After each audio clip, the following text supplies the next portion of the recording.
slam. Moi, les soirs, je suis artiste slammer, comorien. J'ai commencé le slam en 2008 avec un pote qui s'appelle Gamil. Au début, on voulait tout simplement s'écouter, s'échanger nos petits textes. Et c'est grâce à Cheikh MC, parce qu'en fait, il nous a fait faire un atelier d'écriture au CASM. Et à partir de là, on a eu envie d'échanger. Et il prenait de son temps, il venait nous écouter. Et on a été rejoint par Insla. Du coup, on faisait nos slams, on s'écoutait. Je me rappelle comment j'étais nul. Et on échangeait nos productions entre nous. Donc, ça donnait envie. Une fois, on écoutait les autres, on se disait, ah, mais je peux faire mieux, je peux faire mieux. Et là, c'était une petite jalousie entre nous, une petite envie de vouloir se dépasser, mieux travailler. Et avec les conseils de Tchèque, on allait de plus en plus loin, en tout cas un peu plus loin de ce qu'on faisait.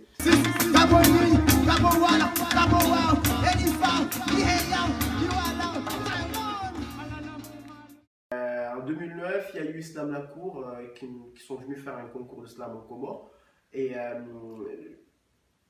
de bouche à oreille, ce que je faisais est arrivé aux oreilles de Souf El Badawi, qui est un comédien et écrivain comorien. Il m'a mis en scène du coup au Mousdalifa House en 2010. Il m'a fait travailler, mais dur. C'était et c'est encore ma plus grande production artistique parce que j'ai dû faire des recherches, j'ai dû travailler, j'ai dû écrire, j'ai dû faire tout ce que j'avais jamais fait avant. Et dans ce travail-là, j'étais avec Fouad Tadjiri, que je salue au passage. C'était le musicien du spectacle, il a fait la musique, il a chanté avec moi. Et on a produit ensemble un travail vraiment de longue haleine. Et on a été rejoint par Moni Madi, qui est encore un musicien de talent. Donc c'était un petit travail sympa, pas petit d'ailleurs, parce qu'il était costaud. Il m'a permis de tourner dans toute la Grande Comore, de faire des ateliers, d'aller à la rencontre des jeunes slammeurs dans les villages, de créer des clubs dans les villages, dans les écoles, dans les quartiers et un peu partout dans toute la Grande Comore. Donc c'était une très belle expérience. Est-ce que ma production est musicale? Peut-être un petit peu aujourd'hui, mais non, elle n'a pas été au début. On n'avait pas le moyen de se payer un musicien et puis c'était pas le but. On voulait tout simplement faire des petits slams, des petits textes, des petits poèmes, s'écouter et se dire qu'il y a quelqu'un qui nous a écoutés, qui nous l'a rendu. Je me rappelle, j'avais vraiment envie qu'on me dise ouais, c'est cool. Ben, les choses changent avec le temps. Aujourd'hui, c'est pas l'essentiel. Mais ouais, c'était une très belle expérience et elle n'était pas musicale. Là, maintenant c'est différent parce que après avoir travaillé avec Fouad, je travaille avec Ikram au Comores avant d'arriver à La Réunion. Et à La Réunion, j'ai eu la chance de tomber dans un endroit où il y a trop de musiciens et ils sont tous talentueux. Donc je peux me permettre de travailler avec différents artistes et différents univers musicaux. Et c'est ce que j'essaie de faire maintenant. Ça se passe très bien. Mais dans tout ça, j'essaie de mettre en avant la culture comorienne.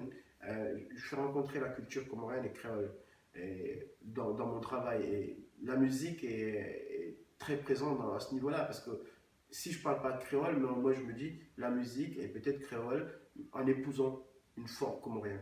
Donc je suis en train de travailler comme ça. Et jusqu'à maintenant, ça se passe plutôt bien. Signé C, tu saches toi bongo matsuzi. Tidazi, zambi hajiku, unika malezi. Ulambwana ni nuja no shinzi. Ulimana ni sibabudami, buhanguju, mwemwezi. Je ne pense pas déjà que tous les Comoriens ont la même mentalité. Les gens sont différents. Il y a quand même une diversité dans la façon de vivre, dans la façon d'agir, vu la ville, le village, la région et tout. Maintenant, la mentalité, elle est peut-être mauvaise dans le sens où, politiquement par exemple, nous donnons notre confiance aux mêmes personnes. En fait, c'est les mêmes personnes qui nous dirigent depuis la nuit des temps, si je peux dire. Oui, c'est les mêmes parce qu'ils retournent tout simplement à leur veste. Mais nous leur donnons quand même confiance, notamment le cas actuel. On va voter les mêmes personnes qui nous ont déjà dirigés et nous avons vu ce qu'ils ont fait. Mais on va quand même leur donner confiance. Ça, c'est une chose à changer. Après, ça dépend de la personne qui voit quoi. par rapport à quelle situation, c'est quoi les objectifs de chacun, qu'est-ce que nous visons en donnant notre confiance à la personne qui nous a déjà trahis. Je peux rien dire, je ne peux que parler de moi, et je ne peux que dire moi je ne le ferai pas, mais les autres, ils font ce qu'ils veulent. Je dirais que du moment que la mentalité ou l'attitude que nous allons adopter ne nuit pas à la population, c'est que chacun est libre d'agir comme il veut. Mais malheureusement, c'est une tournante dans tous les sens du terme. On est dans une sorte de spirale, on tourne autour et personne n'est exempt de reproches. Il n'y a pas quelqu'un qui est épargné non plus. Donc moi, j'ai rien à dire sur cette mentalité. Je peux que parler de moi, de dire que moi je sais ce que je pense. Je peux faire ce que je considère mieux pour mon pays, mieux pour moi-même, et surtout des choses qui ne nuisent pas au respect de mes valeurs. Voilà. Et après, à la mentalité, bah, chacun réagit comme il veut. Il faut arrêter de vouloir changer les gens ou de vouloir faire en sorte que les gens sont ceci, cela. Chacun fait ce qu'il veut, mais dans le respect de notre pays et dans les valeurs qui sont les nôtres, religieuses et traditionnelles. Unayutike wa Mungu wa dunia, wanihoza wesa twamaya, mtina shahangu, mtina shogusa. Je peux vraiment donner un conseil. Est-ce que je suis bien placé pour donner un conseil à la jeunesse comorienne? Je ne sais pas, c'est pas parce que j'ai quelque chose d'extraordinaire. Je n'ai rien accompli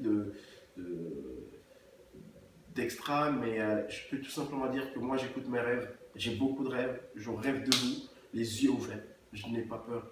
Et que je trace ma route. Je sais déjà ce que j'ai envie de devenir. Je sais ce que je veux. Et j'essaie de voir comment je peux l'accomplir. Et si chacun traçait sa route, si chacun savait ce qu'il veut devenir et qu'il se donnait les moyens, il réussirait.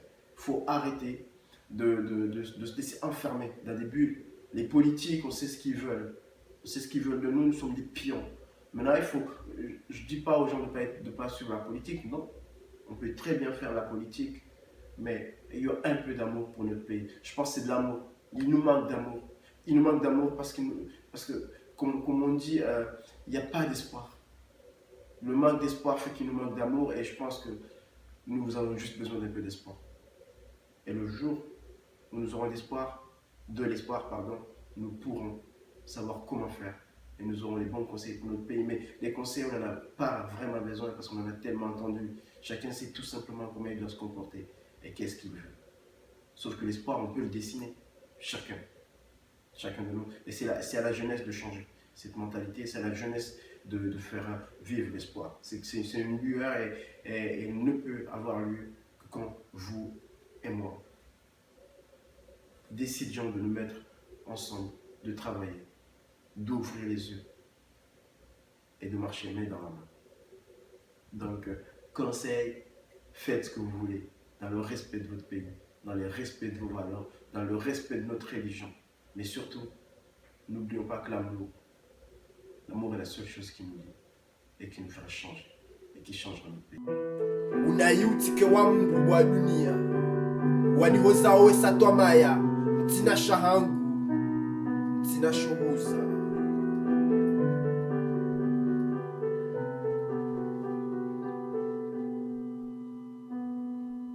Les chemins zako ni vieux. Autant faire comme les autres, ceux qui aujourd'hui survivent à leur famille. Partir pour l'île voisine. Qui sait?